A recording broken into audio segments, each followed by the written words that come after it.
We're going to look at a data analysis task. So click Activities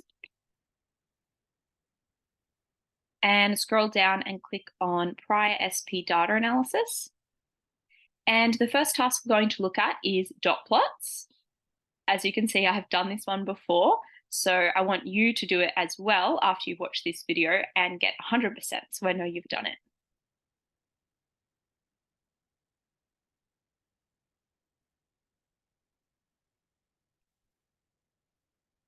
So with dot plots, it's kind of like a column graph, but instead of showing the frequency with little columns, they show it by having dots on each of your different categories. This dot plot shows the daily temperatures in Sydney for a period of November. So I can see on one day it was 20 degrees, on 3 days it was 23 degrees, on 2 days it was 29 degrees, etc. The question says, on how many days was the temperature recorded? For that, I just need to count up the number of dots.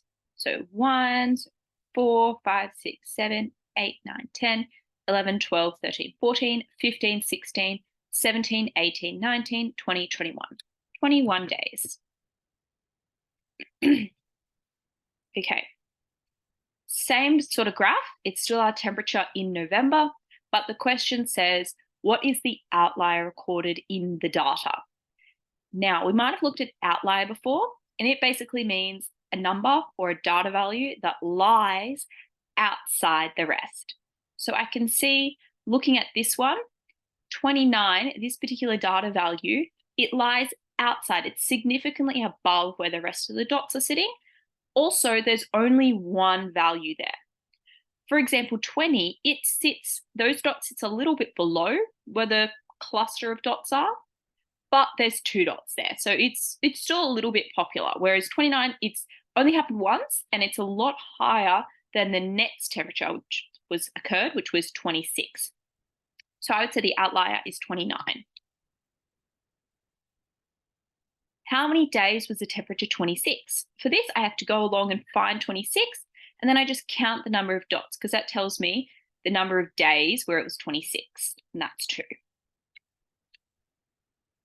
What was the lowest temperature recorded? For this, I just look along and find the lowest temperature, which is 23, and I just need to write 23. I don't need to write how many times it happened. It just says what was the lowest temperature.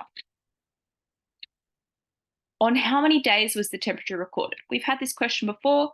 Each dot shows a day's temperature, so we just count the number of dots. And I'll just guess that one so that you can get that right when you do it. On how many days temperature recorded? Same sort of question. What was the lowest temperature? We're just going to look at our temperatures, find the lowest number. On how many days was the temperature? 26. So I go across, find 26, and count how many days had a temperature of 26. Okay, so all these questions, I think we've covered all the different varieties of questions that you can get in this particular exercise. So I'll let you go and have a go at doing this exercise now and get 100% so that I know you've done it.